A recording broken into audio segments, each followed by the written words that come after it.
Programme करके आप राजनीति में सफल हो जाएंगे। हम ये प्रोग्राम इंट्रोडक्टरी प्रोग्राम के रूप में लॉन्च कर रहे हैं। मुझे ये पूरा विश्वास है क्योंकि मैंने बहुत सारी ट्रेनिंग किया है। देश के जो बड़े बड़े राजनीतिक दल हैं उनकी मैंने ट्रेनिंग किया है। इंडियन नेशनल कांग्रेस के कैबिनेट को मैंने ट्रेन किया है, उनके तमाम 600 700 लोगों को ट्रेन किया है। भाजपा के 5 5 हजार लोगों को मैंने ट्रेन किया है।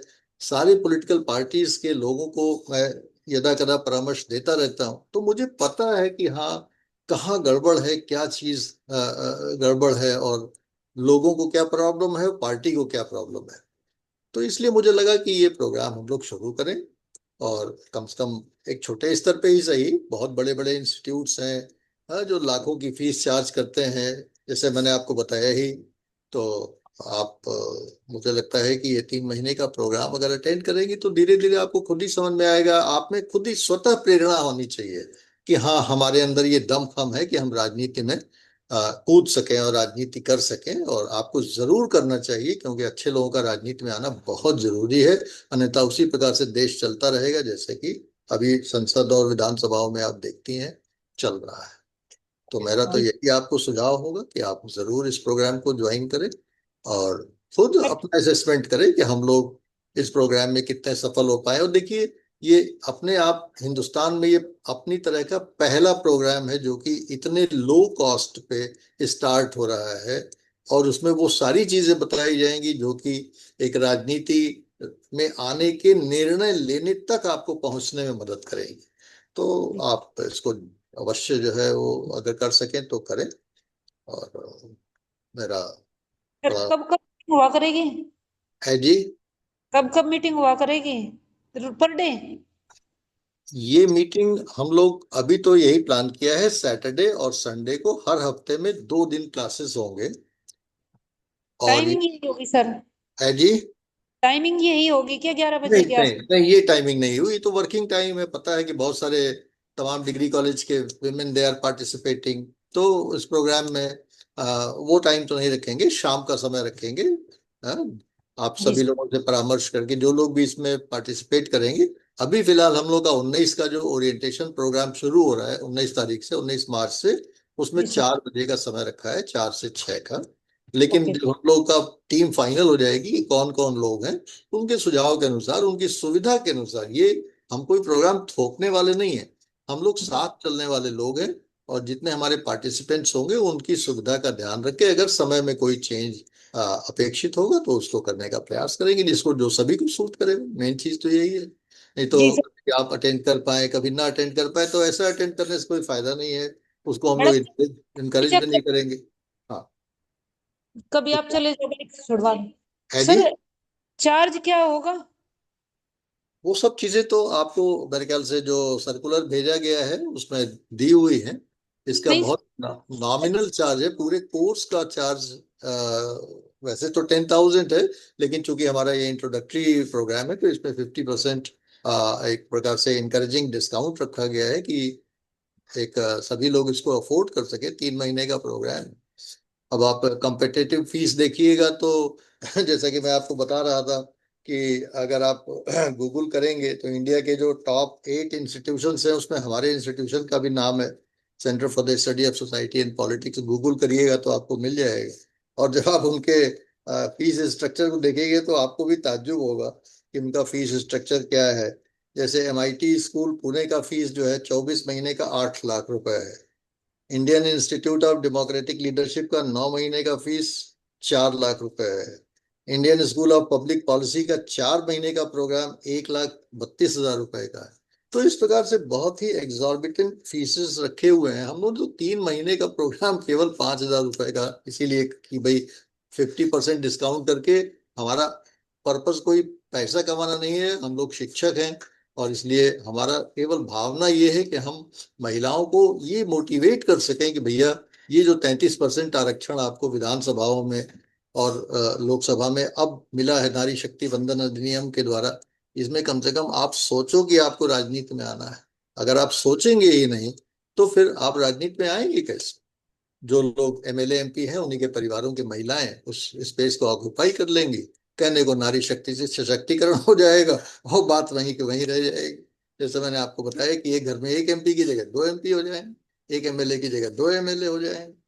तो आपको थोड़ा सा साहस करना पड़ेगा, महिलाओं को साहस दिखाना पड़ेगा। हमारा ये प्रोग्राम केवल महिलाओं को, उनको प्रेरित करने का, कि उनका एक मनोविज्ञान ठीक हो कि नहीं, राजनीति में उन्हें आना चाहिए, क्यों आना चाहिए, ये सारी चीजें हम बताएंगे। और कैसे आया जाए ये भी बताएंगे। ऐतिहासिक अवसर है ये भी बताएंगे। और बहुत सारे उनके अपने जो परेशानियां होंगी कि राजनीति में आने में हमें ये दिक्कत है वो दिक्कत है, हम सब लोग मिलकर साझा ढंग से उन परेशानियों का समाधान ढूंढेंगे। और हम सबकी साझा जो एक प्रकार से भावना है वो तो यही है ना कि भाई हम महिलाओं को ये न केवल मोटिवेट कर सकें बल्कि उनको शिक्षित और प्रशिक्षित भी कर सके कि वो राजनीति में आए और एक सफल राजनीतिज्ञ हो। Okay sir. ओके। और आपके कोई भी सवालात हो, आप मान लीजिए अभी जैसे नहीं पूछ पा रहे हो या अभी आप टीचिंग में हैं, आपका क्लास है, कोई जी भी सर। आप सवाल हो तो आप जरूर हम लोग से पूछिए। हम लोग को बहुत खुशी होगी, क्योंकि हम लोग बहुत जेन्युइनली कंसर्न है महिलाओं को लेके। हमारा जैसे मैंने बताया ऑलरेडी, हमारा एक programme RNTU Rabindranath Tagore university Bhopal से हमारा MOU है, वहाँ पॉलिटिकल लीडरशिप का प्रोग्राम एक वहाँ भी चल रहा है। लेकिन ये जी प्रोग्राम एक्सक्लूसिवली विमेन के लिए हमने डिजाइन किया है। आप इसमें हमारी भावना को समझिए कि हम लोग चाहते हैं कि महिलाएं जो हैं वो इस बात को समझें कि ये वो ऐतिहासिक मोड़ पे खड़ी है, ये अवसर दोबारा नहीं आएगा। जो जी। महि और ये ध्यान रखिए कि पूरे देश में इस समय 33 लाख तो केवल पद हैं महिलाओं के लिए ओपन, जिसमें से लगभग 46% जो है वो रिजर्वेशन है महिलाओं के लिए। किसी राज्य में 22 राज्यों में 50% रिजर्वेशन है और 6-7 राज्यों में 33% रिजर्वेशन है। तो ओवरऑल रिजर्वेशन जब हम देखते हैं तो 46% रिजर्वेशन महिलाओं का है। सोचिए 33 लाख में करीब 13-14 लाख तो ऑलरेडी महिलाओं के पद हैं, और हर 5 साल पे ये वैकेंसी होती है। ऐसा कोई समाज होगा जिसमें हर 5 साल पे 33 लाख? और महिलाओं के लिए तो सबसे अच्छी बात यह है कि जो वैकेंसीज महिलाओं के लिए है वो तो है ही है, जो महिलाओं के लिए नहीं है उसमें भी महिलाएं संघर्ष कर सकती हैं, उसमें भी प्रत्याशी हो सकती हैं। तो महिलाओं के लिए तो sky is the limit, 33 lakh पद आपके लिए खुले हुए हैं। मान लीजिए पुरुष वाले पद छोड़ दीजिए, रिजर्वेशन वाले पद देखिए आप महिला के लिए जो रिजर्व है। और अब तो देखिए जैसे पार्लियामेंट है, लोकसभा में अभी 75 महिलाएं हैं, और 2029 में जब चुनाव होगा तो 181 महिलाएं उसमें रहेंगी। अब आप परिकल्पना करिए कि वो 75 से 181 महिलाएं आएंगी कहाँ से? कौन महिलाएं होंगी वो, अगर आप लोग तैयारी नहीं करेंगे, आप लोग अभी से नहीं सोचेंगे, मान लीजिए 2029 में नहीं सही, 2029 के आगे वाले लोकसभा चुनाव में सही, तो हर राज्य की विधानसभा में ये ओपनिंग आपको मिली है। इतिहास ऐसा अवसर कभी नहीं आपको देगा। अगर इस बिंदु पे आपने तैयारी नहीं की तो हमेशा हमेशा के लिए आम घरों की महिलाएं पिछड़ जाएंगी, और राजनीतिक घरों की महिलाएं ही आगे उस पद पे कब्जा कर लेंगी, और फिर वो उसमें आप कभी एंट्री नहीं मार पाएंगे। ये ध्यान ओ, रखिए। आपको आपको आना पड़ेगा, क्यों में हिम्मत करनी पड़ेगी। औरों को भी प्रेरित करिए, आप स्वयं भी प्रेरित होइए। स्व प्रेरणा ये जरूरी है। हम आपसे 50 बार कहेंगे तो आपको नहीं समझ में आएगा। आपके अंदर खुद एक जज्बा होना चाहिए कि अगर हमें राजनीति में आने का मन है तो हमें जरूर कुछ ट्रेनिंग लेने की आवश्यकता है, कि हमारी जो हिच है राजनीति में आने की, हमारी जो दिक्कतें हैं वो दूर हो सके। Okay. Okay sir. Okay. Okay sir, join करूंगी sir. Thank you. Okay sir, नमस्कार सर। नमस्कार नमस्कार। धर्मेंद्र जी आपका म्यूट है। कह रहे सर मंजू सिंह ने हैंड रेज किया हुआ है सर, एक और ये सवाल ले लीजिए, उसके बाद हम लोग प्रॉपर सेशन की तरफ आगे बढ़ेंगे। मंजू सिंह जी आप अपना सवाल पूछिए।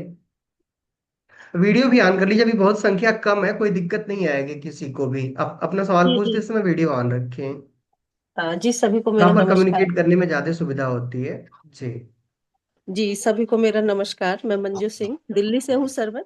नमस्कार। जी और मेरा सवाल सर यही है, क्या जैसे आप ट्रेनिंग देंगे तो किसी पार्टी के लिए भी आप हमें कहेंगे कि भाई ये पार्टी ज्वाइन करनी है? और दूसरा ये, क्या ये सेशन आपका फर्स्ट है या अब से पहले भी इस तरह के सेशन आप लोगों ने किए हैं? अगर किए हैं तो उसमें से कोई महिला किस राजनीतिक स्तर तक पहुंची है? मेरा ये सवाल है सर। जी बहुत अच्छे आपके दोनों सवाल हैं। जो आपका पहला सवाल है कि क्या आप किसी राजनीतिक दल को ज्वाइन करने को कहेंगे, तो अभी मैं आपसे पहले जो हमारी साथी हमसे प्रश्न पूछ रही थी, उनको मैंने बताया कि देखिए मैं एक टीचर रहा हूँ, 40 साल 45 साल मैंने पढ़ाया है, और मैंने कांग्रेस के कैबिनेट से लेके और भाजपा के हजारों लोगों को और समाजवादी पार्टी को कंसल्टेंट के रूप में हमने सभी पार्टियों को ट्रेनिंग दिया है। और हमारा ये मानना है कि सभी पार्टियां भारत के समाज के बच्चे की तरह से हैं। और जनता इसीलिए कभी किसी पार्टी को सत्ता देती है, कभी किसी पार्टी को सत्ता देती है। तो हमारी भावना ये बिल्कुल नहीं है कि हम किसी पार्टी को ज्वाइन करने के लिए आपको बोलेंगे। हमारी भावना ये है कि हम आपको एक कुशल राजनीतिज्ञ, कुशल महिला राजनीतिक बनने की दिशा में अगर थोड़ा सा प्रेरित कर सके, थोड़ा सा आपको कुछ इनपुट दे सके, थोड़ा सा आपको ट्रेन कर सके, थोड़ा सा आपको एजुकेट कर सके, आपके दिमाग में जो जिस तरह की चिंताएं हैं उनको दूर कर सके, तो मुझे लगता है कि हम अपने को सफल मानेंगे। और इसलिए आप बिल्कुल स्वतंत्र होंगे कि किसी पार्टी, हाँ, हम हर पार्टी के बारे में आपको जरूर बताना चाहेंगे कि ये एक्स पार्टी है, इसकी विचारधारा क्या है, ये वाई पार्टी है, इसकी विचारधारा क्या है, ये जेड पार्टी है, इसकी विचारधारा क्या है। निर्णय लेना ये आपका काम है कि हमारे लिए सभी पार्टियां हमारे लिए समान है, क्योंकि हम तो एक शिक्षक के रूप में जो भी पार्टी ट्रेनिंग के लिए आपको बुलाती है, मैं सभी पार्टियों को ट्रेनिंग करता हूँ। तो ये मैं थोड़ी कहता हूँ कि भाई मैं आपको लाइक करता हूँ या डिसलाइक करता हूँ। मैं भी एक मतदाता के रूप में किसी न किसी पार्टी को वोट देता हूँ, लेकिन एक शिक्षक के रूप में मैं किसी हर पार्टी का सम्मान करता हूँ, और हर पार्टी आप भी सम्मान करिए, और जिस पार्टी को आपको लगे कि आपको ज्वाइन करना चाहिए वो पार्टी आप ज्वाइन करिए। दूसरा आपका जो प्रश्न था कि क्या ये आप लोग का पहला सेशन है, हम लोग का ये बिल्कुल पहला सेशन है, और ये स्टार्टिंग सेशन है। मैंने आपको पहले भी बताया कि हम लोग का ये इंट्रोडक्टरी सेशन है, इसीलिए इंट्रोडक्टरी ऑफर में हम लोगों ने 50% डिस्काउंट फीस में रखा हुआ है, जो कि बड़ा पैटी फीस है। हमने आपको अभी बताया कि आपके पहले जो हमारे प्रतिभागी थे कि हम लोग जो है वो देख रहे थे, और लोगों के जो इंस्टीट्यूट्स हैं, तो वहाँ पे 8 लाख और 10 लाख और 4 लाख और 3 लाख की फीस वहाँ पे बताई जा रही है। तो उस सब से हम लोग को खैर कोई लेना देना नहीं है। हम लोग को तो केवल भावना यह है कि हमारी जो आम महिला है, जो घर से नहीं, मतलब जाके किसी संस्था में बैठ के ट्रेनिंग नहीं ले सकती, वो अपने घर में क्या कोई ट्रेनिंग ले सकती है?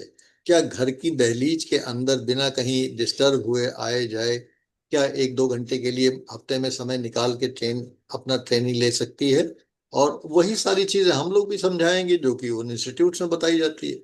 तो मुझे लगता है कि अभी हमारा ये फर्स्ट सेशन है, और अभी हमारे पास ऐसी कोई क्रेडेंशियल नहीं है कि हमारी कोई महिला आगे बढ़ी हो, और उसको बढ़ाने का हमारा ये संकल्प, ये प्रथम प्रयास है। इसलिए आप लोगों का इसमें सहयोग चाहिए।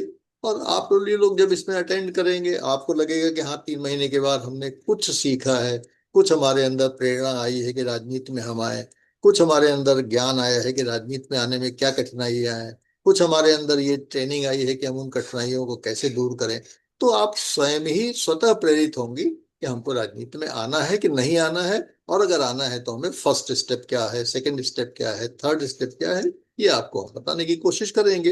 लागू करना ये आपके ऊपर है, लेकिन हाँ, उसकी एक व्यावहारिक स्केची जानकारी हम आपको इन 3 महीने में जरूर देने का प्रयास करेंगे।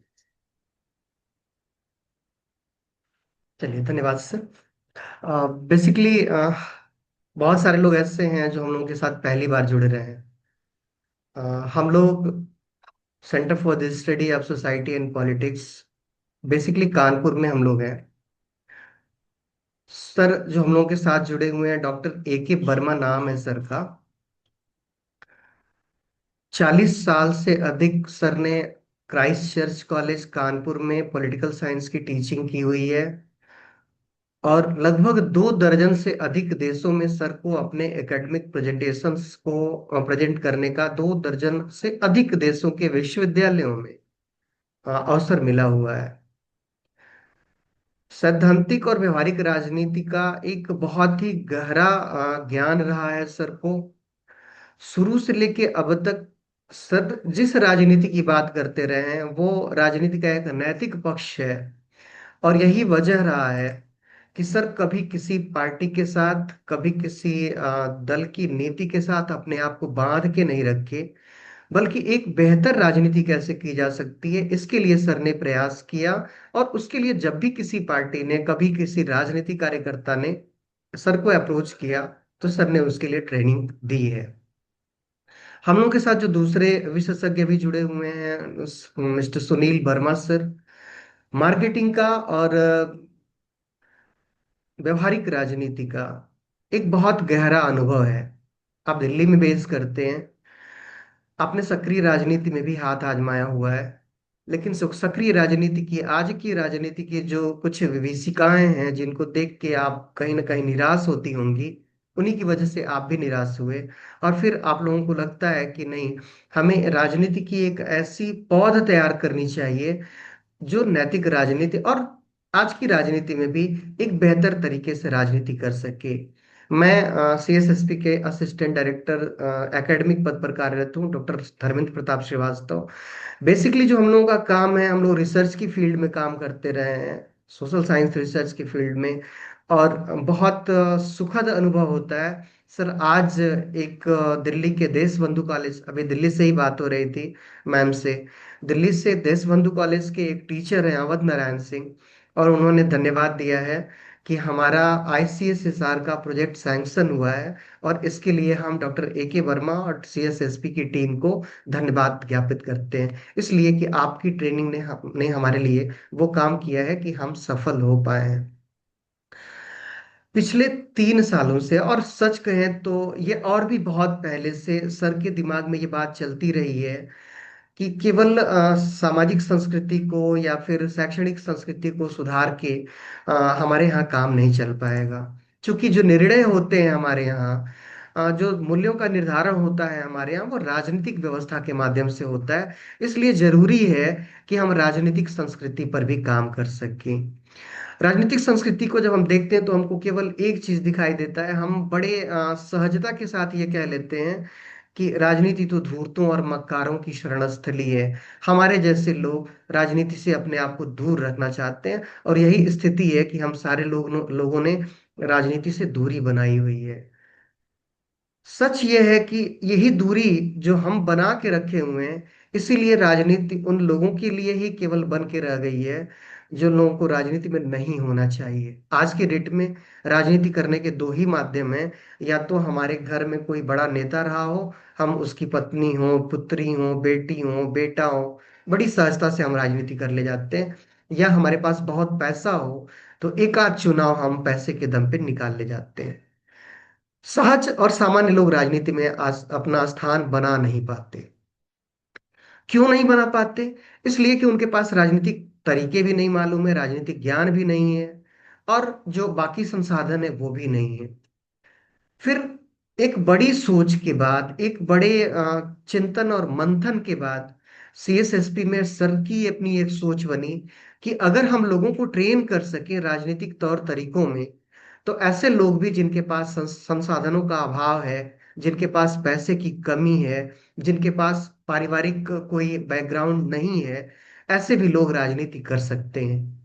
और इसके लिए सर ने बहुत सारे संस्थाओं को अपना एक प्रपोजल भेजा, जिसमें पिछले 2 साल पहले भोपाल की एक टीम, भोपाल की एक यूनिवर्सिटी है, रविन्द्रनाथ टैगोर विश्वविद्यालय भोपाल, उन्होंने स्वीकार किया हमारा प्रस्ताव। और उनके माध्यम से हम पॉलिटिकल लीडरशिप का एक कोर्स चला रहे हैं ऑलरेडी। वो 1 साल से चल रहा है, जो केवल लड़कों के लिए काम करता है या फिर लड़कियां। ये जो कोर्स था, जो इसको हमने अपने सीएसएसपी के माध्यम से अभी लॉन्च किया है, यह केवल और केवल महिलाओं के लिए है। महिलाओं के लिए इसलिए है कि आप जानते हैं 33% सीटें आरक्षित है पंचायतों और नगर पालिकाओं में पहले से ही। और 106वें संविधान संशोधन के बाद लोकसभा और राज्य की विधानसभाओं में भी महिलाओं के लिए 33% सीटें आरक्षित कर दी गई हैं। 33% सीटें आरक्षित करने का मतलब सर ने बताया कि 30 लाख से अधिक महिलाओं के महिला नेतृत्व की आवश्यकता होगी, वो जो जीत के आएंगी। इन्हीं पदों पर अब लड़ने वाली भी केवल महिलाएं ही होंगी। तो अगर एवरेज हम 4 ही लें कि एक सीट पर 4 लोग कंटेस्ट करेंगे, तो इसके लिए हमको लगता है कि 1 करोड़ 20 लाख लोगों की जरूरत है। कभी सोच के देखिएगा, 10 पद रहता है, किसी छोटे से पद पर, जिस पद पर 10,000 12,000 रुपए की सैलरी मिलती है, और उस पर भी एक बड़ी संख्या में लोग अप्लाई करते हैं, लोग उसकी तैयारी करते हैं, लोग उसके लिए ट्यूशन लेते हैं, लोग उसके लिए कोचिंग करते हैं, कहाँ कहाँ जाते हैं और कैसे कैसे तैयारी करते हैं, और तब जाके लोग किसी तरह से उसमें से 10 ही लोग सेलेक्ट होते हैं। जहां इतनी व्यापक वैकेंसी दिखाई दे रही है, 1,20,00,000 से अधिक की वैकेंसी हमको दिखाई दे रही है, हम उसके लिए अपने आप को कितना तैयार रख रहे हैं। इसीलिए हम लोगों ने, इस तैयारी के लिए हम लोगों ने ये शुरू किया कि हम विमेन पॉलिटिकल लीडरशिप पर एक बहुत स्पेसिफिक, और इस प्रोग्राम की जो डिजाइनिंग भी है वो भी समझिए कि सिर्फ आपको केंद्रित करके की गई है। आप घर से बाहर कैसे निकलेंगी, आप पारिवारिक दायित्वों के साथ साथ सामाजिक दायित्वों का निर्वहन कैसे कर पाएंगी। ऐसा ना हो कि आप सामाजिक दायित्वों का निर्वहन कर रही हैं, आपका परिवार बिखर जाए, तब भी आपको दिक्कत होगी। आपको दोनों ही चीजों में संतुलन स्थापित करते हुए राजनीति के क्षेत्र में अपने लिए स्थान कैसे बनाना है, इन बहुत सारी चीजों को लेके आप मोबाइल यूज कर रहे हो, आप लैपटॉप यूज कर रहे हो, आप सोशल मीडिया देख रहे हो, फेसबुक देख रहे हो, आप इंस्टा चला रहे हो, आप फेसबुक और इंस्टा को माध्यम बना के, हथियार बना के, और अपनी टीम कैसे खड़ी कर सकती हैं, अपने लोगों को कैसे जुटा सकती हैं। आप अपने फेसबुक और इंस्टा को देखते हुए, अपने घर में रहते हुए समाज के मुद्दों को कैसे आइडेंटिफाई कर सकती हैं। हम इस पूरे कोर्स में ये नहीं कहेंगे कि आपको राजनीति करने के लिए किसी बहुत बड़े संसाधन की जरूरत होगी। हम इस पूरे कोर्स में सिर्फ इतना बताने का प्रयास करेंगे कि आप अपने संसाधनों के रहते हुए, अपने संसाधनों की सीमाओं में रहते हुए आप कैसे राजनीति कर पाएंगे। तो हम आपके सवालों को भी लेंगे, बहुत खुल के आप सवाल करिएगा। हम सबसे पहले सर को आमंत्रित करने से पहले हम सुनील सर को आमंत्रित करना चाहेंगे कि 10 मिनट में आप बताइए कि इस तरह के प्रोग्राम की प्रासंगिकता क्या है और क्यों जरूरी है इस तरह के प्रोग्राम, और उसके बाद फिर हम सर की तरफ चलेंगे। अ, और आप सारे लोग ध्यान से सुनिएगा। हम बिल्कुल नहीं कहते कि आप आज आज ही प्रोग्राम ज्वाइन कर लीजिए। प्रोग्राम की अहमियत आपको अगर लगे, आपको लगे कि नहीं, आप अपने आप को तैयार करना चाहती हैं राजनीति के लिए, तो हम लोगों के साथ चलिएगा। हम लोग प्रयास करेंगे कि वो मंजिल जिसमें हम में से निकला हुआ कोई एक व्यक्ति राजनीति का नेतृत्व करता हुआ दिखाई दे। हम सबसे पहले सुनील सर को आमंत्रित करेंगे। Shri Sunil Verma sir. Thank you Dharmendra ji, सभी को प्रणाम। और जितने भी नाम दिख रहे थे उसमें कई लोगों से तो मेरी पर्सनली भी बातचीत हुई है, जी। और जो भी पहलू डिस्कस हो रहे हैं उन पे हमने अपने तरीके से प्रकाश दिया।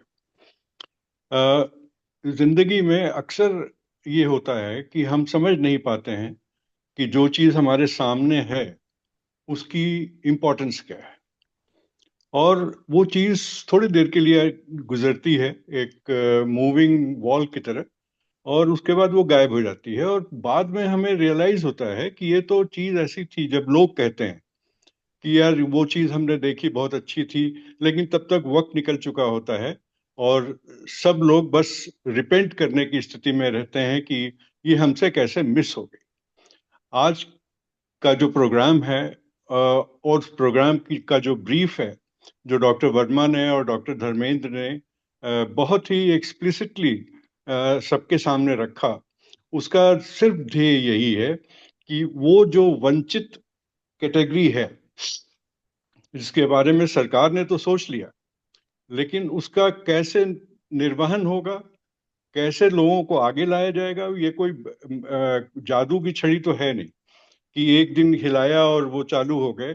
सबको, महिलाओं को, जो भावी पॉलिटिशियंस हैं जिनको हम मानते हैं कि उनमें सारे गुण हैं, लेकिन जब तक उनको अंदाजा नहीं होगा कि उनके सामने आज जो प्रपोजल रखा गया है इसकी इम्पोर्टेंस आगे चल के क्या है, तो तब तक वो उनकी दिलचस्पी होगी नहीं, क्योंकि बड़ा इनर्शिया है, बहुत रुकाव है। जो सोच है वो जल्दी बदलती नहीं है, पुरानी सोचें जल्दी बदलती नहीं है। तो हम लोगों ने टॉप हमारे जो व्यक्तित्व हैं कंपनी के, उनको रिक्वेस्ट किया कि आप अपना समय निकालें और लोगों को बताएं, क्योंकि everybody wants to hear from the horse's mouth कि ये लोग जो जिस उम्र के जिस दहलीज पे हैं और एक्सपीरियंस के जिस दहलीज पे हैं, ये जो बातें कहते हैं उसमें कितना सार गर्भित है वो, और उससे भी अगर हम क्लू नहीं ले पाएंगे तो इसका मतलब हम तैयार हैं अपॉर्चुनिटी को छोड़ने के लिए। और हम जानते हैं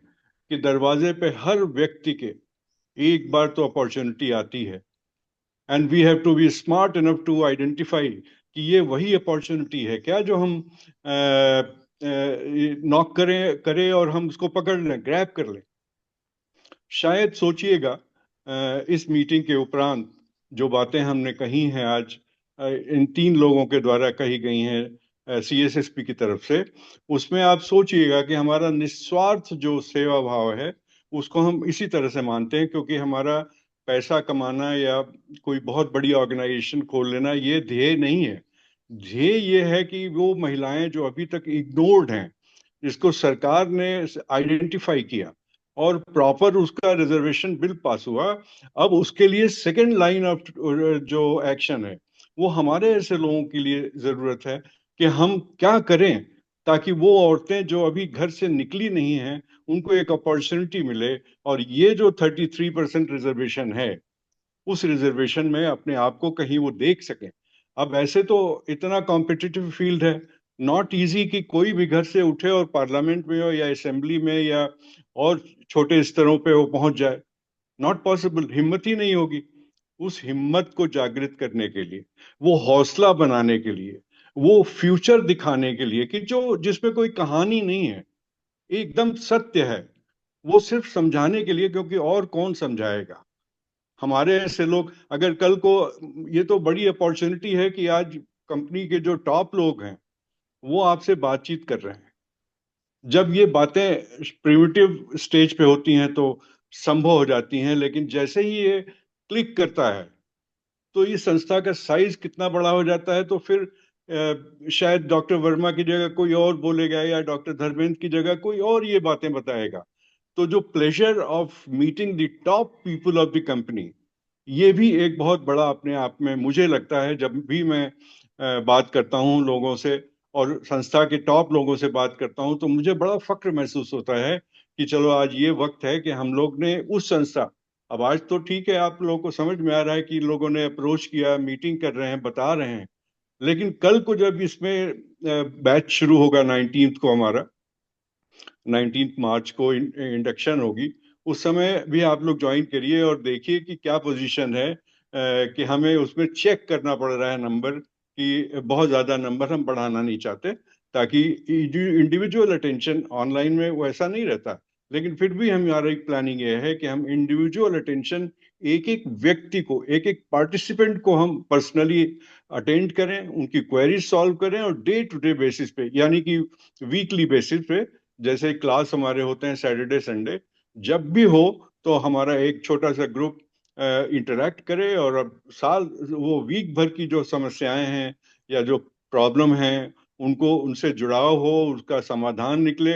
और शायद ये बताना ठीक रहेगा कि जब आप लोगों के कोर्सेज हो जाएंगे तो हमारा एक इंटर्नशिप प्रोग्राम होता है, वो भी होगा, जिसमें आपको रियल टाइम पॉलिटिशियन या पॉलिटिकल पार्टी के साथ अटैच करके ये बताया जाएगा कि ये तो बातें हो गई समझने वाली, प्रैक्टिकल सुनने वाली, लेकिन जो day to day practical approach है पॉलिटिक्स में, उसको कैसे इसमें अलाइन किया जाए, ताकि जब आप निकलें, सर्टिफिकेट कोर्स आपका जब खत्म हो, जब CSSP आपको सर्टिफिकेट दे, तो आपको लगे कि ये सिर्फ कागज का टुकड़ा नहीं है, आपने पर्सनल एक्सपीरियंस किया है नेताजी के साथ या पार्टी के साथ घूमकर, कि कैसे व्यवहार होता है, कैसे प्रचार होता है, कैसे चीजों को इग्नोर किया जाता है, कैसे फिल्टर किया जाता है। ये तमाम चीजें जो अभी हमारे एजेंडे में नहीं होती हैं एज ए कॉमन पर्सन, वो तब आपको समझ में आएगा। इसलिए बहुत जरूरी है कि आप लोग उस 33% रिजर्वेशन को ध्यान में रखते हुए इसको एक बहुत गहरी अपॉर्चुनिटी समझें और इसमें जुड़ें इसके माध्यम से, और जितना लाभ ले सकते हैं उतना लाभ लें, ताकि कुछ उसका श्रेय हम लोग की उगती हुई जो कंपनी है उसको मिले और हम भी रात को अच्छी नींद सोएं कि हमने कुछ समाज के लिए किया है। That's all. धन्यवाद सर। ये Realme RMX 3151, अभी थोड़ा सा वेट करिए, अब हम सवाल थोड़ा सा देर बाद लेंगे। बहुत एक संक्षिप्त सा सेशन चाहेंगे हम सर के माध्यम से, डॉक्टर ए के वर्मा सर। मुझे लग रहा है कि और आप और किसी तरह से आप परिचित हो ना हो, लेकिन यदि आपके घर अखबार आता हो और उसमें विशेष करके दैनिक जागरण, अगर आप हिंदी भाषी क्षेत्र से हैं तो महीने में सर के फेस से आप वाकिफ जरूर होंगी। दैनिक जागरण में सर पिछले 1987 से कंटिन्यू संपादकीय लिख रहे हैं।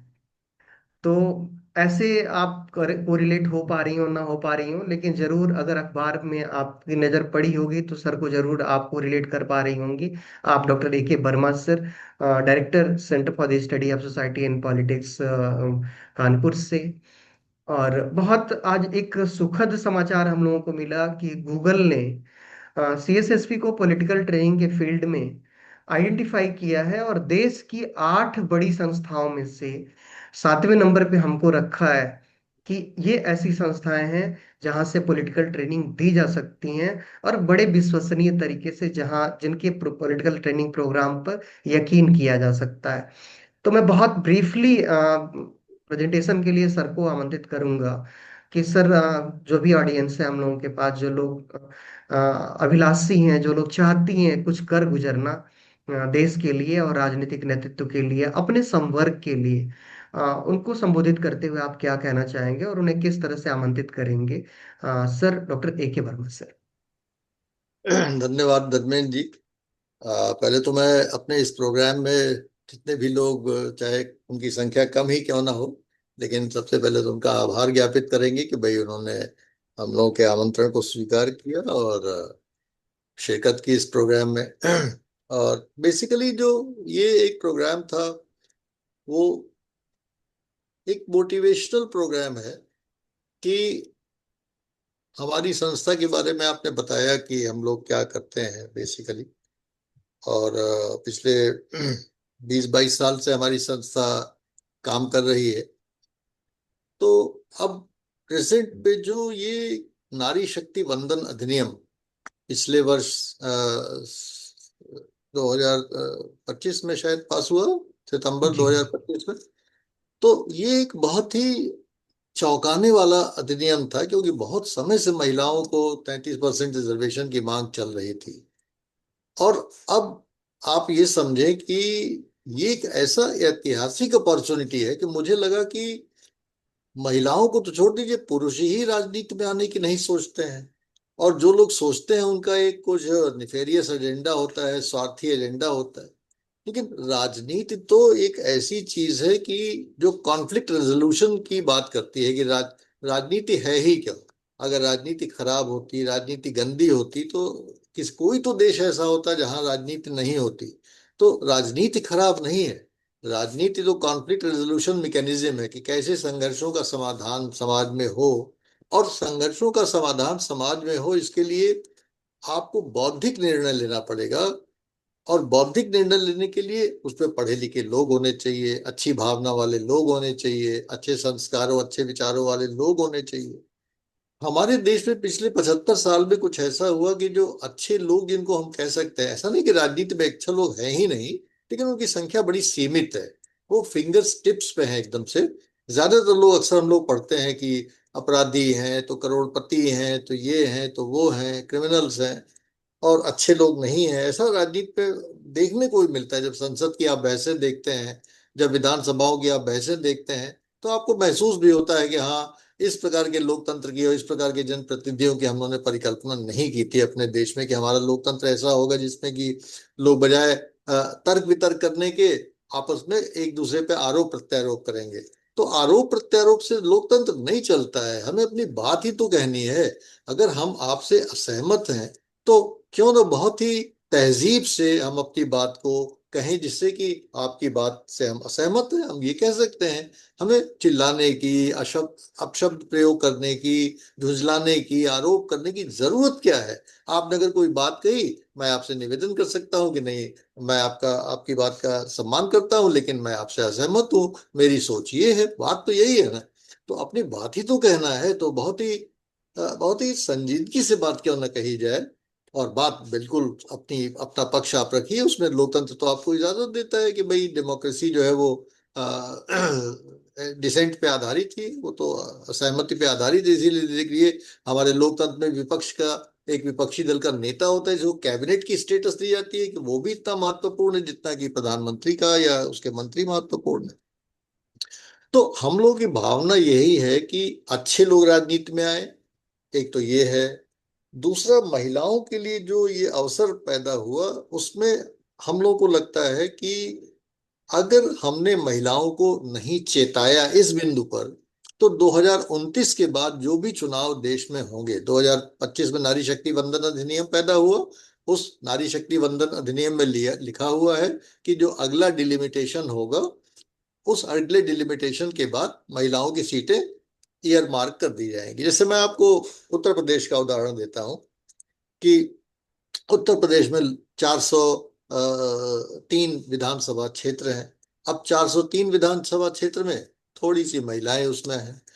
अब अगर आप वास्तव में 2029 के बाद उसका सीन देखेंगे तो 403 का 1/3 आप कर दीजिए, तो लगभग 125 150 महिलाएं जो है वहां पे आपको दिखाई देंगी विधानसभा में।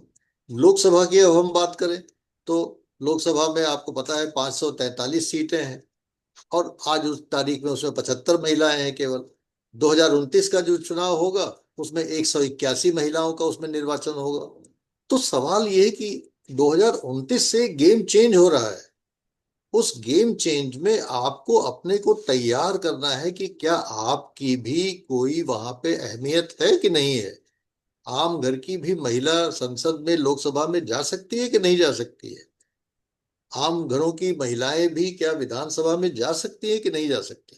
और ये बात इसलिए मैं कह रहा हूं क्योंकि 2029 के पहले का जो सीन हम लोगों ने देखा है, 2073वें और 74वें संविधान संशोधन के बाद का जो सीन देखा है, उस सीन में ये देखा है कि महिलाओं के लिए 33% सीटें पंचायतों में और विधानसभाओं में तो आरक्षित हुई, पंचायतों में और म्यूनिसिपैलिटी में तो आरक्षित हुई, लेकिन उन महिलाओं में कुछ महिलाओं को छोड़ दिया जाए, ज्यादातर जो महिलाएं हैं उनके बिहाफ पे उनके घर के पुरुष जो है काम कर रहे हैं, उनके पति काम कर रहे हैं, उनके पिता काम कर रहे हैं, उनके भाई काम कर रहे हैं, उनके बेटे काम कर रहे हैं।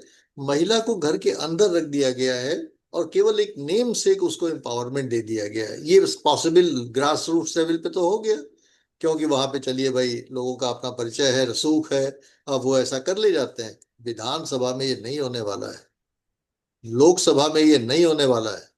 लोकसभा में और विधानसभाओं में आप ही को जाना पड़ेगा। आपका पति, आपका बेटा, आपका भाई, आपका पिता वहां नहीं जा सकेगा, महिला को ही जाना पड़ेगा। तो उस महिला को ये आना चाहिए कि भाई कैसे जाया जाता है, वहां क्या किया जाता है, बोला कैसे जाता है, मुद्दे कैसे उठाए जाते हैं, और बहुत सारी प्रक्रियात्मक जानकारियां जो है वो क्या है। ये इन तमाम बातों की जानकारी आपको होना चाहिए।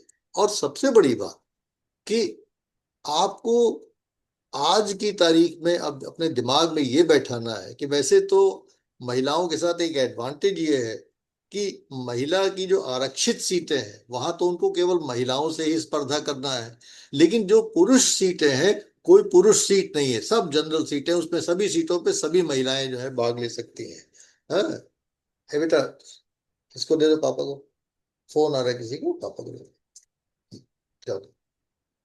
तो महिलाओं के लिए तो स्काई इज द लिमिट, हम कहते हैं उस स्काई इज द लिमिट को आप छोड़ दीजिए। कम से कम आपके लिए जो 33% आरक्षण वाली सीटें हैं उसके लिए तो अपना मन बनाइए कि आपको उसके लिए मैदान में उतरना है। तो आपको उतर के क्या करना है, स्टेप 1 क्या होना चाहिए। तो आपको पहले अपना मानसिक संतुलन ठीक करना है कि नहीं मुझे राजनीति में आना है। फिर अपने परिवार को ठीक करना है कि परिवार की सहमति बनानी है कि भाई परिवार आपका सहयोग करे, क्योंकि बिना परिवार के सहयोग के राजनीति में नहीं आ सकते आप। फिर आपको समाज में जो माइंड सेट है कि आप निकलते हैं बाजार में या आप निकलते हैं राजनीति में, तो आपको लगता है कि समाज आपके बारे में क्या सोचेगा। अरे क्या सोचेगा भाई समाज आपके बारे में। जो अधिकार आपको संविधान ने, लोकतंत्र ने दिया है कि आप जनप्रतिनिधि हो सकते हैं, और तक क्या महिलाएं राजनीति में नहीं है? महिलाएं तो राजनीति में है ना। तो जब महिलाएं राजनीति में है, वो राजनीति कर रही हैं, और आप क्यों नहीं कर सकते भाई राजनीति? तो आप अपना माइंड सेट ठीक करिए, अपने परिवार का माइंड सेट ठीक करिए, अपने समाज का माइंड सेट करना आप ही को है, आपके लिए कोई कुछ नहीं करने वाला, ये ध्यान रखिएगा। ये सारी की सारी चीजें आपको स्वयं अपने लिए पूरा इकोसिस्टम तैयार करना है, क्योंकि अब आपका वो क्षेत्र आपके इस निर्णय पर डिपेंड करेगा कि आप राजनीति में आना चाहती हैं कि नहीं आने से नहीं आना चाहती हैं। कोई बात नहीं है, उसमें जो लोग हैं वो ऑलरेडी उसमें उनके घरों के लोग एमपी हैं, उनके घरों के लोग एमएलए हैं, उनके घरों के लोग पॉलिटिक्स में हैं, उन्हीं के घरों की महिलाएं आ जाएंगी, आप बैठे रहिए चुपचाप अपने। तो आज उन महिलाओं के लिए एक बहुत ही चुनौती भी है और बहुत ही अवसर भी है, जिनके परिवार का कोई आदमी राजनीति न कभी किया है, न राजनीति में एमएलए एमपी या सभासद रहा है। आज ऐसी महिलाओं को भी ये सोचना चाहिए। और हम तो ये कहते हैं कि जिन घरों के लोग राजनीति में हैं भी, उनको भी ये चीज सोचना चाहिए कि वो और कैसे अच्छे आगे आने वाले राजनीति समय में अच्छे राजनीतिज्ञ बने। राजनीतिज्ञ केवल बन जाना पर्याप्त नहीं है, बल्कि अच्छे राजनीतिज्ञ कैसे बना जाए। अच्छे राजनीतिज्ञ के बारे में और कोई बात नहीं होती है। अच्छे राजनीतिज्ञ का मतलब होता है कि हम अपने से उठ के आपके बारे में सोचें, अपने समाज के बारे में सोचें, अपने पड़ोस के बारे में सोचें, अपने देश के बारे में सोचें। बस यही अच्छा और बुरे का पैमाना है, और क्या पैमाना है। जब हम केवल अपने बारे में सोचते हैं तो राजनीति में वही गलत हो जाता है, और वही आदमी जब अपने से छोड़ के अपने से आगे उठ के ऊपर पूरे समाज के बारे में सोचता है, वही एक अच्छा हो जाता है। और अच्छे और बुरे का कोई उसमें फर्क नहीं है, बस केवल इतनी सी बात है। तो आज जो राजनीतिक संस्कृति हो गई है कि हम बिल्कुल अपने बारे में, अपना, अपने परिवार, अपनी पत्नी, अपने बच्चे, अपने लोग, अरे ऐसा कुछ नहीं होता राजनीति में। राजनीति में, और इसका कारण ये है कि राजनीति में आप तभी सफल हो सकते हैं जबकि आप ज्यादा से ज्यादा लोगों को अपने साथ रख पाएंगे, और ज्यादा से ज्यादा लोगों को अपने साथ तभी रख पाएंगे जब आप उनके साथ जुड़ेंगे। और उनके साथ जुड़ने का केवल एक तरीका है कि आप जो है लोगों के हो जाइए, लोग आपके हो जाएंगे। और कोई पॉलिटिक्स में फॉर्मूला नहीं चलता है। लेकिन आज आज का आप सभी लोग एक मतदाता जरूर होंगे, सभी अपने अपने इलाके के लोगों से जानते भी होंगे कि एक बार जो भी आपका प्रतिनिधि, जनप्रतिनिधि कहलाने वाला व्यक्ति, चाहे वो जीता हो चाहे हारा हो, अलावा चुनाव के अलावा वो कभी आपके दरवाजे पे कुंडी खटखटा के नहीं पूछता कि बहन जी, माता जी, भाई साहब, आपकी कोई समस्या है क्या। कभी नहीं। और ये मेरा दावा है कि अगर 5 साल में आप किसी भी अपने मतदाता के पास एक बार कुंडी खटखटा के उससे केवल ये पूछ दीजिए कि भाई साहब, आप जो है, आपकी कोई समस्या है क्या आपकी समस्या का हम कोई समाधान कर सकते हैं, तो आप समझ लीजिए कि अगले चुनाव में आपको वोट मांगने की जरूरत ही नहीं है, वो लामाला आपको ही वोट देगा। तो इस प्रकार से ये सब अप्रोचेस जो है समाज में, आज लोगों के मन में बहुत सारा ये भ्रम रहता है कि बिना पैसे के राजनीति नहीं हो सकती। अरे भाई, बिना पैसे के राजनीति का होना या ना होना, ये आपको सोचना पड़ेगा कि क्यों नहीं हो सकती है। इसलिए नहीं हो सकती है कि आज आप 5 साल में दिखाई ही नहीं देते हैं, लोगों से जुड़े ही नहीं होते हैं।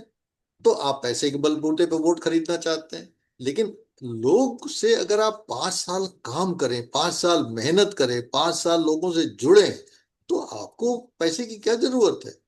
जो मिनिमम पैसा लगेगा राजनीति में वो तो लगाना ही पड़ेगा आपको। लेकिन पैसे के बल पे चुनाव जीतने की जो अवधारणा है वो इसीलिए है कि 5 साल तो हम सब आपसे मिलेंगे नहीं, और 5 साल में चुनाव के 10 दिन पहले हम आपसे मिलेंगे और कहेंगे कि भाई ये ले लीजिए, वो लीजिए, फलाना लीजिए, हम आपको ये देंगे, वो देंगे, और आपका वोट लेके हाईजैक कर लिया आपको, आपके वोट को, और उसके बाद अंतर ध्यान हो गए, गायब हो गए। फिर 5 साल के बाद आपसे मिलेंगे, फिर आप उसी तरह से बहलाए फुसलाएंगे, फिर गायब हो जाएंगे। तो ये राजनीति नहीं है। ऐसी राजनीति करना हो तो ये प्रोग्राम आपके लिए नहीं है। हम लोग आपको वो प्रोग्राम बताएंगे कि आप बिना पैसे के एक लॉन्ग रूट से एक स्थायी किस प्रकार से लोगों के दिलों में अपनी जगह बना सकते हैं। और एक बार अगर लोगों के दिलों में आपकी जगह बन गई तो ये विश्वास मानिए कि फिर आपको किसी प्रकार के पैसे और क्या कहते हैं उसको, बाहुबल और धन बल, इसकी कोई आवश्यकता नहीं है। लोग बहुत सरल हैं अपने देश के, और बहुत भावनात्मक भी है। एक बार उनसे आप कनेक्ट हो जाइएगा और जेन्युइनली कनेक्ट हो जाइए, और आप उनकी जेन्युइन हेल्प कर। भाई समाज में देखिए, सब इतने सारे लोग होते हैं निर्वाचन क्षेत्र में, लेकिन आपकी एक इमेज बननी चाहिए कि नहीं भाई, ये शख्स हमारा जो है वो भला चाहता है। बस आपको ये इमेज बनानी है। किसी की कोई प्रॉब्लम हो, उसके वक्त जरूरत में खड़े हो गए, जितनी मदद कर सकते हैं उसकी कर दिया। आपको एक छोटी सी चीज बताते हैं, कि जैसे आज एक बहुत बड़ी समस्या होती है कि सरकार तो हजारों योजनाएं चलाती है, लेकिन आप अपने दिल पे हाथ रख के बताइए कि आप उन योजनाओं को खुद कितना जानते हैं। और जब आप खुद ही नहीं जानते हैं तो दूसरे को क्या मदद करेंगी। एक शुरुआत यही हो सकती है कि हम सरकार की योजनाओं को पहले अच्छी तरह से समझें कि भैया प्रांत की सरकार, राज्य की सरकार, केंद्र की सरकार, स्थानीय सरकार कौन कौन सी योजनाएं चला रही हैं, उसकी एक सूची बनाएं। और यही देखें कि हमारे एरिया में जो हमारी महिलाएं हैं, बहनें हैं, घर हैं, हर घर में महिलाएं बहनें होती हैं, उनसे जाके पूछे कि भाई आपकी क्या प्रॉब्लम है। अगर कोई प्रॉब्लम है, आधार कार्ड कैसे बनवाना है, राशन कार्ड कैसे बनवाना है, ईडब्ल्यूएस कार्ड कैसे बनवाना है, हेल्थ कार्ड कैसे बनवाना है, फलाना योजना का पेंशन योजना कैसे लेना है। हजारों योजनाएं सरकार चलाती हैं, किसी को पता नहीं है कि उस योजना का लाभ कैसे लिया जाए। लोग इधर उधर बेचारे भटकते रहते हैं। अगर आपने केवल ऐसी ही शुरुआत कर दी तो धीरे धीरे धीरे हर चीज, देखिए पॉलिटिक्स में बिल्कुल ये ध्यान रखिए कि एकदम से कोई चीज आपको सफलता नहीं मिलेगी। जैसे एक बीज होता है, बीज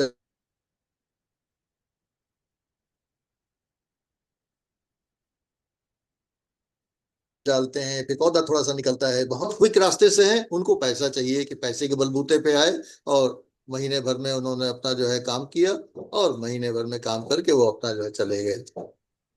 तो ये तमाम चीजें हम लोगों को ध्यान में रखना है कि हम अपने लिए पहले एक स्थान तय करें कि राजनीति में हमको आना है और अच्छे लोगों को आना चाहिए। क्यों अच्छे लोगों को आना चाहिए ये भी हमें समझना है। और महिलाओं को तो आना बहुत ही जरूरी है, क्योंकि अब जो ईश्वर ने या एक प्रकार से उनको स्पेस दिया है, वो स्पेस बहुत इंपॉर्टेंट है। तो दूसरी चीज जो मुझे बताना है वो ये बताना है कि ये जो प्रोग्राम हम लोग डिजाइन कर रहे हैं, इसमें दो तरह के प्रोस्पेक्ट्स आपके सामने हम रखने का प्रयास करेंगे इस 3 महीने के प्रोग्राम में। पहला प्रोस्पेक्ट तो हम ये रखने का प्रयास करेंगे कि आप जनप्रतिनिधि हो सकें, आप एक राजनीतिज्ञ हो सकें, आप एक पॉलिटिशियन हो सकें। और दूसरा हम ये भी आपको उसमें बताना चाहेंगे कि पॉलिटिक्स या पॉलिटिशियन अगर आप बन सके और आपकी इच्छा है तो जरूर बने, लेकिन एक दूसरा भी अवसर आपके सामने क्रिएट हो रहा है, जो कि उस पॉलिटिक्स या पूरे पॉलिटिकल इकोसिस्टम जो कहते हैं, उस पॉलिटिकल इकोसिस्टम में किस तरीके से आप बहुत सारे और काम कर सकते हैं पॉलिटिकल पार्टीज के लिए या किसी पॉलिटिकल इंडिविजुअल के लिए। जैसे कि किसी भी पॉलिटिशियन के लिए सबसे बड़ी प्रॉब्लम होती है कि भाई उसकी कॉन्स्टिट्युएंसी में जो लोग हैं वो कॉन्स्टिट्युएंसी को किस तरीके से नर्चर करें, किस तरीके से उस कॉन्स्टिट्युएंसी में काम करें, किस तरह से स्पीच लिखें पॉलिटिशियन की, किस तरह से सोशल मीडिया मैनेजमेंट करें, किस तरह से उनका इलेक्शन कैंपेन डिजाइन करें। ये बहुत सारी चीजें जो है एक स्कोप खुल रहा है। और पहले क्या होता था कि पहले केवल पॉलिटिकल पार्टीज ही आपको हायर करती थी, अब हर इंडिविजुअल पॉलिटिशियन आपको हायर करना चाहता है। तो स्काई इज द लिमिट। अगर इस प्रकार से आगे बढ़ेंगी, कैसे फंड रेज किया जाता है आप एक्सपर्टाइज कर सकती हैं, कैसे सोशल मीडिया मैनेजमेंट किया जाता है आप एक्सपर्टाइज कर सकती हैं, कैसे पॉलिटिशियन की स्पीच राइट की जाती है आप एक्सपर्टाइज कर सकती हैं, कैसे पॉलिटिशियन को अपने एरिया में कैंपेन करना चाहिए अपने निर्वाचन क्षेत्र में, ये आप डिसाइड कर सकते हैं। इस प्रकार से बहुत सारी चीजें डेवलप हो रही हैं, जो कि हम इस प्रोग्राम में आपको बताने की कोशिश करेंगे कि अगर आप पॉलिटिशियन बनना चाहते हैं, जनप्रतिनिधि बनना चाहते हैं तो बड़ी अच्छी बात है। अगर आप पॉलिटिकल इकोसिस्टम का पार्ट बनना चाहते हैं और पॉलिटिशियंस और पॉलिटिकल पार्टीज को सहयोग देके उनको आगे बढ़ाना चाहते हैं तो वो भी आपके लिए बहुत ही बेहतरीन अवसर है। तो ये दो अवसर आपके सामने हम इस पूरे 3 महीने के प्रोग्राम में खोलने का प्रयास करेंगे कि either become a politician, people's representative, और you can also become a part of the political ecosystem. ये पूरा जो पॉलिटिकल इकोसिस्टम है उसके भी एक अंग के रूप में कैसे आप पॉलिटिक्स में आने वाले लोगों की मदद कर सकते हैं। Thank you Arvind ji. बहुत बहुत धन्यवाद सर। जैसा कि आपने सुना कि इस पूरे प्रोग्राम के पीछे की मंशा क्या है, कितना बड़ा संसार दिखाई दे रहा है हमको अपॉर्चुनिटीज का, विशेष करके महिलाओं के लिए, कैसे हम उसमें योगदान करना चाहते हैं और क्या अपेक्षा है हमारी CSSP के माध्यम से या सर के माध्यम से, हम क्या चाहते हैं। कैसे एक बड़ी आबादी को, जिसको आधी आबादी भी कहा जाता है, उसको हम तैयार करना चाहते हैं उन पदों के लिए जो पद अभी राजनीतिक व्यवस्था में हमको दिखाई दे रहे हैं। आज हम लोग अपनी तरफ से बिल्कुल बहुत कुछ नहीं कहना चाहते। हम आपसे सुनना चाहते हैं। जब हम लोग आपको कॉल करते हैं तो आपकी बहुत सारी समस्याएं रहती हैं, बहुत सारे सवाल रहते हैं, बहुत सारी आशंकाएं रहती हैं, और होनी भी चाहिए। हम बिल्कुल ये चाहते हैं कि जब भी आप कोई निर्णय लें तो सोच समझ के लें और उन चीज़ों के बारे में जान के लें। सोशल मीडिया पर जिस तरह की आज के डेट में चीज़ें चल रही हैं, उसमें किसी पर बहुत सहजता के साथ विश्वास कर लेना ये कहीं से उचित नहीं है। और यही वजह रहा कि जब हम लोग कॉल कर रहे थे और आपके तरफ से जब आशंकाएं व्यक्त की जा रही थी, कुछ लोगों ने ये कहा कि सर हमको लगा कि ये भी कोई फेक कॉल होगी, कोई ऐसी चीजें होंगी। तो हमको लगा कि नहीं, ये ठीक है, लोगों की आशंका बिल्कुल 100% वाजिब है। और तब हम लोगों ने प्लान किया कि क्यों ना उनसे हम बिल्कुल मुखातिब होके बात करें। तो आज सब लोग शामिल सामने हैं आपके। आपके मन में जो भी सवाल उठ रहे हो अभी तक, इस प्रोग्राम को लेके, हमारी संस्था को लेके, सर लोगों को लेके, या अपने किसी स्टेप के बारे में, तो बिल्कुल फ्लोर ओपन है। बस एक ही आग्रह होगा कि जब आप सवाल पूछ रहे हो तो अपना वीडियो ऑन कर ले और सवाल पूछें। सर के द्वारा आपके सवालों का जवाब दिया जाएगा। तो आपकी तरफ से जो भी आपके मन में आशंका हो, कोई जिज्ञासा हो, आप उन जिज्ञासाओं को रखिए। सर के माध्यम से उन सवालों का समन किया जाएगा।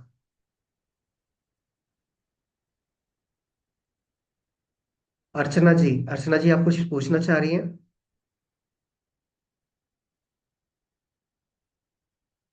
कोई भी, मतलब फ्लोर पूरी तरह से ओपन है। आप में से, हाँ, अर्चना जी पूछिए। नहीं सर। जी।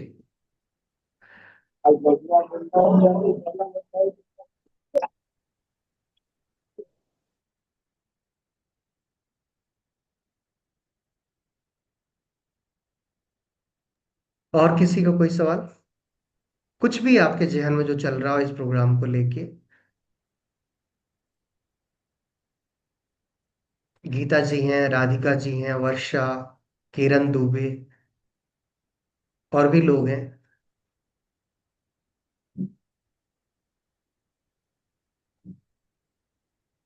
ठीक है, अगर आपकी तरफ से कोई इस सवाल नहीं है तो मैं ठीक 5 मिनट के प्रो, लिए फिर से एक इस बार। प्रोग्राम के इस प्रोग्राम के लिए दो पुस्तकों का भी उल्लेख ठीक रहेगा कि जी। अंग्रेजी में और हिंदी में, जिसका डॉक्टर धर्मेंद्र जी ने जिक्र किया। मैंने दो पुस्तकें लिखने की कोशिश किया है, और ये दोनों पुस्तकें जो हैं वो आप हिंदी अगर माध्यम है तो हिंदी में, और इंग्लिश में माध्यम है तो आप इंग्लिश में इसको दोनों को पढ़ सकती हैं। और इसमें बड़े सरल ढंग से वो जो तमाम दिमागी में कैफियत होती है कि भाई राजनीति में कैसे आए, पहला कदम क्या हो, क्या क्या हमारे को दिक्कतें फेस करनी पड़ेंगी, और कैसे कैसे हम आगे बढ़े, वो तमाम चीजों का एक एक दो दो सूत्र के रूप में सरल ढंग से इसमें विश्लेषित करने का प्रयास किया गया है। तो ये भी हम लोग के सेंटर से आप प्राप्त कर सकते हैं, और इसको भी पढ़ सकते हैं। अगर प्रोग्राम ज्वाइन करते हैं तो जरूर ही मेरे ख्याल से अच्छा रहेगा कि आप इन किताबों को जरूर पढ़ें। और तो मैं समझता हूँ कि धर्मेंद्र जी, अगर कोई सवाल नहीं है लोगों के से, तो धन्यवाद दे के मुझे लगता है कि इस कार्यक्रम का समापन करना चाहिए। जी सर। उसके पहले 5 मिनट सर मैं चाहूंगा कि सुनील सर एक आह्वान करें लोगों से, जो भी लोग उपलब्ध हैं, क्या करना चाहिए इन लोगों को या हम लोगों को, और उसके बाद फिर हम प्रोग्राम समाप्त करेंगे आज का। अनम्यूट कर लीजिए सर, अनम्यूट कर लीजिए अपने आप को।